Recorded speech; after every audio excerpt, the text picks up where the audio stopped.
자, 오늘의 주제는 세상 끝날의 구체적인 징조에 대해서 구체적인 징조이기 때문에 좀 구체적으로 함께 살펴보도록 하겠습니다. 마태복음 24장에 나오는 말씀을 위주로 해서 다니엘의 70일에 또 1260일 또 1335일 1290일 등 뭐 이런 것들이 등장하는 데에 그 의미가 무엇인지 함께 살펴보도록 하겠습니다. 자, 먼저 마태복음 24장 3절에 가보시면은 그분께서 올리브산에 앉아 계실 때에 제자들이 은밀히 그분께 와서 이르기를 우리에게 말씀해 주소서. 어느 때에 이런 일들이 있으리이까? 또 주께서 오신 것의 표적과 세상 끝의 표적이 무엇이 있으리이까 하니, 예수님께서 돌 하나도 돌 위에 남지 아니하고 다 무너지리라고 이렇게 말씀하시고 제자들에게 전달합니다. 그런데 제자들은 이제 두 가지의 질문을 하게 되죠. 첫 번째 질문은 돌 위에 돌 하나도 남지 아니하고 무너지는 때가 언제인가? 두 번째는 주께서 오신 때의 표적이 무엇인가? 이렇게 예수님에게 질문을 합니다. 자, 우리가 역사적인 사건들을 이렇게 봤을 때 돌 위에 돌 하나도 남지 않고 무너지는 때가 있었죠. 이스라엘 그 예루살렘에서 바로 AD 70년 디투스 장군에 의해서 예루살렘 성전이 완전히 파괴가 되었습니다. 그때의 그 일들을 예수님께서는 그 사건을 미리 전달합니다. 자, 그리고 두 번째는 이제 주께서 오시는 때의 표적이 무엇인지 이런 부분들을 예수님께서 제자들에게 또 그 표적에 대해서 전달합니다. 자, 예루살렘 성전 파괴 이후에 재림은 지금까지 이루어졌을까요? 안 이루어졌을까요? 예루살렘 성전 파괴 이후의 재림은 지금까지 이루어지지 않았기 때문에, 자, 마태복음 24장 3절 이하에 나타나는 예수님께서 이 마지막 때의 징조들에 대해서 많은 이 개신교에서는 과거주의로 해석을 합니다. 자, 과거주의로 해석을 하면은 어떻게 되는지 살펴보도록 하겠습니다. 자, 24장 3절 이하 말씀을 과거주의로 만약에 모두 성취가 되었다, 이렇게 해석을 하게 되면은 예수님께서 앞으로 다가올 환란기, 또 앞으로 이스라엘 백성들이 겪어야 될 그 환란기에 대해서는 감춰져 버리게 되겠죠. 자, 그래서 이 과거주의로 해석하면 안 되는 이유는 AD 70년에 디투스 장군에 의해서 성전이 완전히 파괴되었는 것은 맞지만 이제 주께서 오시는 표적께서 성전은 파괴되지 않았다 하는 거. 그러니까 자, 7년 환란기 안에서 적그리스도가 그 환란 중간에 그 성전 안에 들어가서 자신에게 경배를 하라고 유대인들에게 강요를 합니다. 자신이 바로 이 그리스도다, 이렇게 하나님이다, 이렇게 자신에게 경배를 강요를 하는 그런 것이 나옵니다. 그래서 이것을 마태복음 24장 15절은 답을 해주고 있습니다. 자, 어떻게 답을 해주시냐면은 마태복음 24장 15절에 그런즉 대언자 다니엘을 통해 말씀하신 바 황폐하게 하는 가증한 것이 거룩한 곳에 선 것을 너희가 보거든 누구든지 읽는 자는 깨달을지어다. 자, 황폐하게 하는 가증한 것이 거룩한 곳에 선다는 것입니다. 이게 이제 다니엘서보에 보면은 기록이 되어 있죠. 그래서 이 가증한 것, 바로 적그리스도가 되겠습니다. 이 적그리스도가 거룩한 곳에 서게 되면은 그때부터는 이스라엘 민족에게는 전무후무한 그런 핍박과 또 많은 사람들이 죽임을 당하는 그 이 환란기 중후반기로 넘어가기 때문에 거기서 예수님께서는 이스라엘 민족들에게 어떻게 피난을 하고 또 그 상황이 어떻게 전개되는지를 미리 알려주는 것이 되겠습니다. 그래서 마태복음 24장 15절에 기록된 것 같이 가증한 것이 거룩하게 선다. 이거 이제 다니엘에서 한번 살펴보도록 하겠습니다. 자, 멸망에 가증한 것은 다니엘서에서 3번 등장합니다. 다니엘서 9장 27절, 11장 31절, 또 12장 11절. 이 세 문맥 속에서 가증한 것이 나오는 것이 어떻게 오늘 현재에 해당되고 앞으로 또 다가올 그 미래 사건에 대해서 어떻게 연결이 되는 건지 살펴보도록 하겠습니다. 자, 다니엘서 11장 31절부터 살펴보도록 하겠습니다. 자, 다니엘서 11장 31절에는 군사들은 그의 편에 서서 견고한 성소를 더럽히며 날마다 드리는 희생물을 제거하고 황폐하게 하는 가증한 것을 두리라. 자, 이것은 안티오코스 에피파네스 4세에 대한 그 이야기가 되겠습니다. 이 이야기는 성경 다니엘서 11장에 모두 잘 예언이 되어가 있습니다. 또 그 예언이 이제 AD 70년 이런 부분에서 또 성취된 부분도 있고 또 앞으로 성취될 부분도 이 가정한 것이 또 등장합니다. 자, 그 요 문맥은 다니엘서 11장 31절 요 문맥은 이제 모두 성취가 된 예언이죠. 정경은 아니지만 외경서 마카비 전후서에 가보시면은 자세히 기록이 되어가 있습니다. 자, 안티오코스 에피파네스 4세에 대해서 간략하게 일단 설명을 드리도록 하겠습니다. 안티오코스 에피파네스 4세는 셀러쿠스 제국의 그 8대 왕, 기원전 175년에서 164년으로 해서 그렇게 왕이 되겠습니다. 그 유대인들에게는 가장 악명 높은 인물 중에 하나입니다. 그리고 이 자는 앞으로 등장할 또 적그리스도의 예표도 또 되고 또 이 안티오코스 에피파네스는 그리스 문화, 헬레니즘 문화를 강력하게 이제 전파를 한 자죠. 그리고 이 과정에서 유대교를 탄압하며 또 유대교를 아주 악랄하게 핍박하던 이 자가 바로 마카베오 혁명의 직접적인 원인을 가져다 주게 됩니다. 그래서 자, 안티오코스 4세의 주요 특징과 업적에 대해서 전달해 드리겠습니다. 안티오코스 4세는 스스로를 신이 현현한 그 이름을 따서 에피파네스라고 이렇게 칭했습니다.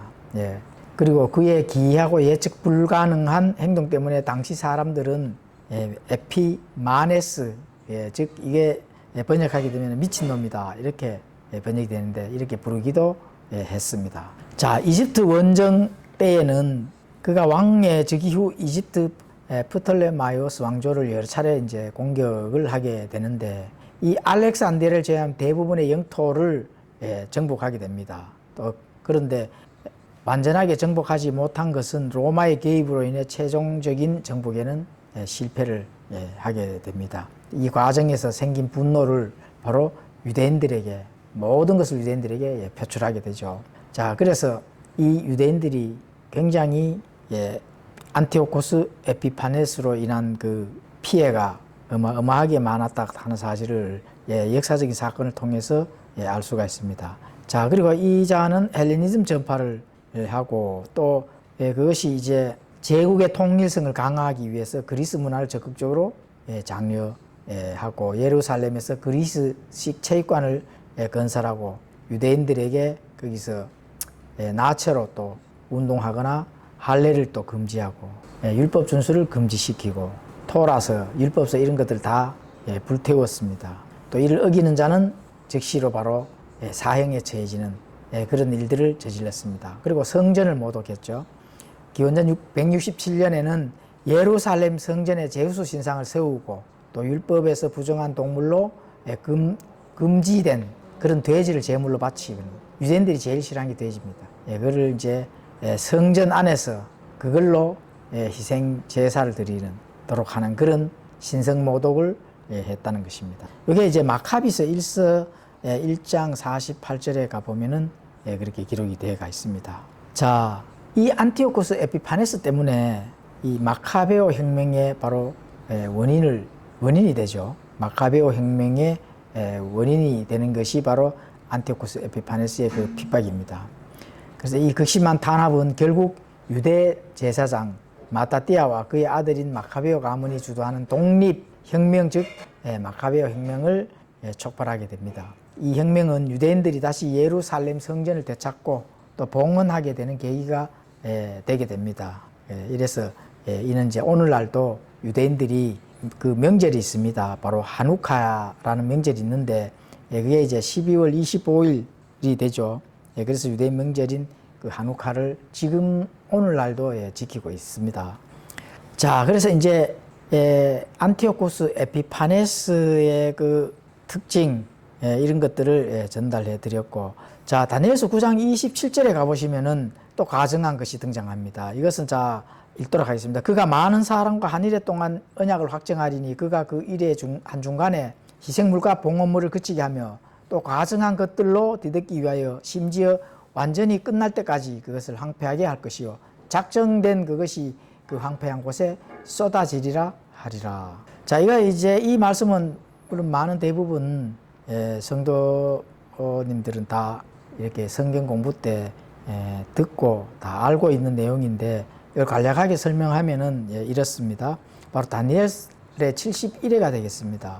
예루살렘을 회복하고 건축하라는 명령이 아닥사스다의 명령으로 시작해가지고 느헤미야 2장이 나오죠.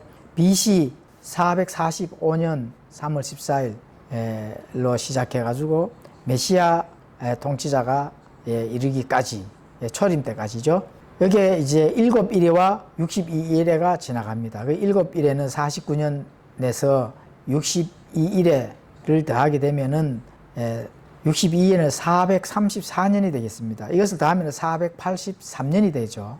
그래서 70일에는 여기 이제 한일회가 남았잖아요. 69일회에 70일에 한일회니까 한일회는 이제 7년이 되겠습니다. 그래서 483년에 7년을 더하게 되면은 490년이 되죠. 이 483년 외에 한일회가 지금 남아 있는데 그 한일회 7년이 바로 야곱의 고난의 때 이스라엘 백성들이 이제 회개하고 하나님을 찾게 되는 그 전무후무한 환란이 닥쳐오는 그 7년 환란기가 되겠습니다. 그래서 유대인의 1년은 360일이 되는 거죠. 360일. 자, 이렇게 이제 간략하게 이제 71회에 대해서 설명을 드렸습니다. 자, 71회 중 한일회가 앞으로 다가올 7년 환란기인데 이때 예수님께서 마태복음 24장 4절 이하 28절까지 예언하시는 말씀이죠. 이 예언하는 말씀은 유대인들에게는 그 마태복음 24장 4절 이하 28절까지 유대인들에게 전달하는 이 예언한 말씀을 살펴보면은 다음과 같습니다. 자, 7년 환란기가 닥치게 되면은 유대인들의 행동 지침이 어떻게 하는지 예수님께서 직접 전달해 드리고 있는 것이 마태복음 24장 4절 이하가 되겠습니다. 첫 번째는 유대에 있는 자들은 산들로 도망을 해야 됩니다. 그렇죠. 두 번째는 지붕에 있는 자들은 자기 집에서 무엇을 취하려고 내려오지 말아야 된다는 거죠. 세 번째는 들에 있는 자는 옷을 가지러 되돌아가지 말고. 네 번째는 그날에 아이 뵌 자들과 젖먹인 자들에게는 화가 있을 것이다. 이렇게 미리 설명을 하고 있습니다. 그날에 아이 뵌 자들과 젖먹이는 자들에게는 화가 있을 것이다. 이렇게 또 말씀하시고, 다섯 번째는 도피하는 일이 안식일에 일어나지 않도록 기도해야 된다. 이렇게 말씀합니다. 자, 그래서 이 예수님께서 이런 지침을 유대인들에게 전달하는 이유는 7년 환란기 중간에 적그리스도가 성전에 들어가서 자기에게 경배하게 하고 또 경배하지 아니한 그런 자들에게는 전무후무한 그런 핍박과 또 죽임을 당하는 그런 한 번도 겪어보지 못한 그런 고난이 유대인들에게나 또 여러 이방인들에게까지도 그런 상황이 전개된다는 것입니다. 그래서 특히 유대인들은 산들로 도망하고 또 돌아보지 말라는 겁니다. 열심히 뛰어서 도피처로 도망을 가라는 거죠. 그리고 또 안식일이 일어나면은 유대인들은 안식일을 지켜야 되니까 도망을 가지를 못하면 거기서 바로 죽임을 당하게 된다는 겁니다. 그래서 그러한 지침서들을 유대인들은 잘 읽고 7년 환란기에 때는 육신의 몸으로 적그리스도에게 잡히지 아니하고 살아남아야 끝까지 버텨야 구원을 받고 천년왕국에 들어갈 수 있다 하는 그 사실을 지금 예수님께서 직접 전달해 주고 계십니다. 자, 이것은 이제 마태복음 24장 15절에 앞전에도 읽어드렸다시피 다니엘을 통해서 황폐하게 하는 가정한 것이 거룩한 것이 선다는 것이 바로 적그리스도가 그 성전 안으로 들어가는 그 시기가 환란 후반기 1260일 그때에 생긴다는 겁니다. 그래서 그때에 예는 모든 자들이 적그리스도에게 경배하게 되는 그런 일이 발생이 되는 겁니다. 자, 이 말씀이 우리 신약 성경 데살로니가 후서 2장 4절에 보면은 문맥이 있습니다. 그는 대적하는 자요 또 하나님이라 불리거나 혹은 경배받는 모든 것 위로 자기를 높이는 자로서 하나님처럼 하나님의 성전에 앉아 자기가 하나님인 것을 스스로 보이느니라. 자기를 높이는다는 거죠. 이건 뭐 당연히 적그리스도죠. 그래서 하나님처럼 하나님 성전에 들어가서 자기가 하나님 것을 보인다. 그래서 자기에게 모든 사람들이 경배할 것을 이걸 이제 요구를 하는 거죠. 자, 이건 마태복음 24장 21절에 22절로 가보시면은 그때 큰 환란이 있으니 세상이 시작된 이래로 이때까지 그런 환란이 없었고 이후에도 없으리라. 그 날들이 짧아지지 아니하면 어떤 육체도 구원을 받지 못할 것이로되 선택받은 자들을 위하여 그 날들이 짧아지리라. 자, 7년 환란기에서 끝까지 그 환란기의 그 숫자가 채워지면은 어떤 육체도 구원받을 수 있을 만한 견디지 못하는 그런 전무한 환란기이기 때문에 하나님께서는 선택받은 자들을 위해서 그 날들을 조금 짧게 줄여준다는 겁니다. 그렇게 이제 말씀합니다. 다니엘서 12장 11절에 가정한 것에 나옵니다. 다니엘서 12장 11절에서 12절을 읽도록 하겠습니다. 날마다 희생물을 제거하며 황폐하게 하는 가정한 것을 세우는 때로부터 1290일이 있으리라. 기다려서 1330일 35일까지 이르는 자는 복이 있도다. 세 번째가 되겠습니다. 날마다 드리는 희생물을 제거하며 황폐하게 하는 가정한 것을 세우는 때로부터 1290일이 있으리라. 그리고 기다려서 1335일까지 이르는 자는 복이 있도다.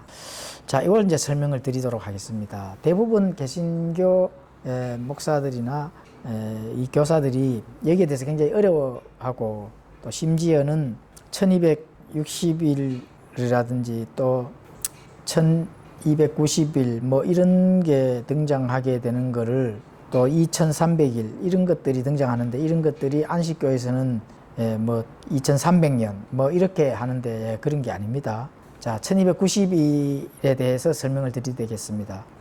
자, 후 3년 반, 7년 환란기 중에 후 3년 반은 3년 반이 되죠. 후 3년 반은 1260일, 3년 반이 되죠. 자, 여기서 30일이 더해지면은 1290일이 됩니다. 자, 그러면은 후 3년 반 1260일은 이제 7년 환란기의 그 기간이죠. 환란기 기간인데 여기서 30일이 더해지면 1290일인데 이 다니엘서 왜 1290일이 나올까요? 왜 1290일이 등장해서 그때는 과연 무엇을 할 것인가? 이게 굉장히 의문이 많이 나왔습니다.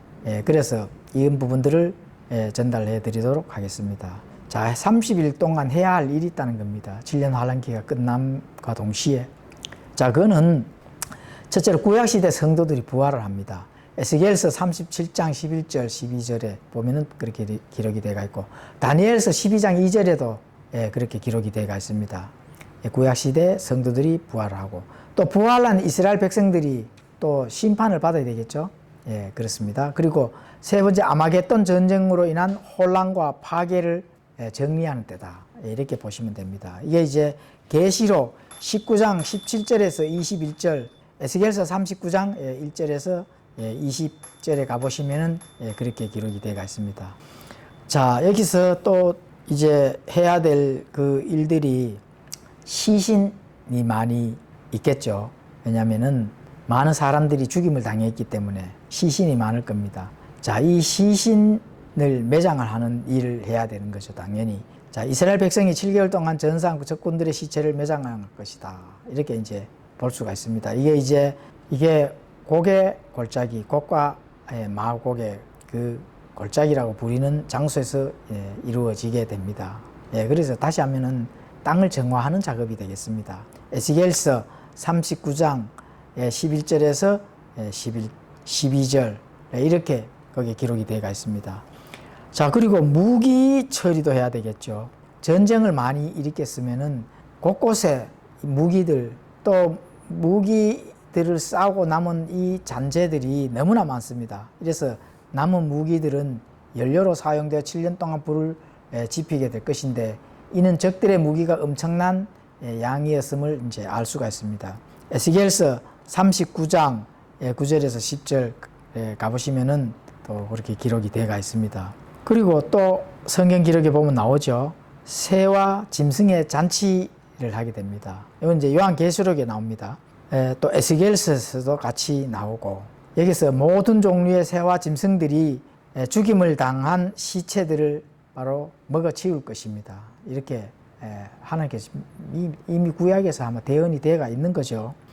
그래서 이것은 하나님의 심판의 결과이자 땅을 정화하는 과정이다, 이렇게 보면 되겠습니다. 그래서 이게 이제 30일 동안 얘기해주죠. 그래서 1262 그 환란기가 끝나면은 30일간 한 달 동안 이렇게 이제 그 땅을 정화하는 그런 과정이 되겠습니다. 에스겔서 39장 17절에서 20절까지 그렇게 기록이 되어 있습니다. 자, 그럼 1290일은 설명을 드렸고, 그리고 이제 다니엘서 12장 11장 12절에 보면은 기다려서 1330일 1335일이 또 날짜가 나오죠. 여기까지 이르는 자는 복이 있다는 겁니다. 그렇죠. 그러면 죽임을 당하지 아니하고 살아남았다면은 당연히 천년왕국에 들어가겠습니다. 물론 짐승교육 받지 아니하고 또 우상 숭배하지 아니하고 적그리 수도에게 경배하지 아니하고 끝까지 견뎠는 자는 1335일까지 견뎠기 때문에 복이 있다, 이렇게 다니엘서에서는 말씀합니다. 이거 이제 바로 천년왕국에 들어갈 수 있는 그런 백성이라는 거죠. 자, 1335일의 설명을 드리겠습니다. 1290일에 바로 45일을 더한 날이 되겠습니다. 그럼 왜 추가적인 45일이 더해졌는가? 이 날들에 대해서 해야 할 일이 무엇인가 설명드리겠습니다.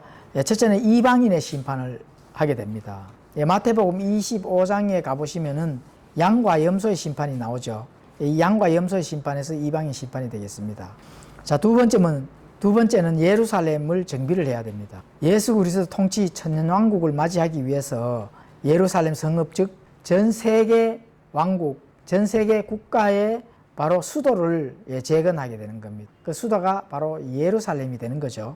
자, 그리고 세 번째는 지형이 변화가 됩니다. 이사야서, 에스겔서 대언에 따라 이스라엘 땅 전체가 또는 또 더 나아가 지구 전체가 대대적인 지형 변화가 일어나는 때가 45일간 있게 됩니다. 그래서 이사야서 40장 4절, 에스겔서 38장 20절, 에스겔서 40장 1절에서 12절까지 가서 읽어보시면은 지형의 변화에 대해서 기록이 되어 있습니다. 그래서 완전하게 이렇게 모든 땅과 또 사람과 이 많은 이 국가와 이러한 것들이 전무후무한 7년 환란기 때에 발생되는 많은 것들을 재정비하여서 이제 천년왕국에서에 들어갈 그 준비의 기간이다, 이렇게 이제 볼 수가 있습니다. 물론 7년 환란기에 이제 7년간은 적그리스도의 그 활동의 기간이고, 그 기간 이후에 이제 천년왕국 때에서 들어가야 될 그 준비를 하는 기간, 그거는 이제 30일과 45일이 더해진 이유가 바로 거기에서 나오는 것입니다. 자, 오늘은 이제 마지막 재림의 때에 세상 끝날, 예수님도 재림을 하시면서 자, 끝날 때에 구체적인 징조가 무엇인지, 다니엘서 71회와 또 예수님께서 그때 예언하신 그런 사건들, 징조들을 한번 살펴보았습니다. 다음에는 이어서 조금 더 자세한 그런 징조들, 또 여러 가지 예수님께서 직접 예언한 그런 것들을 함께 살펴보도록 하겠습니다.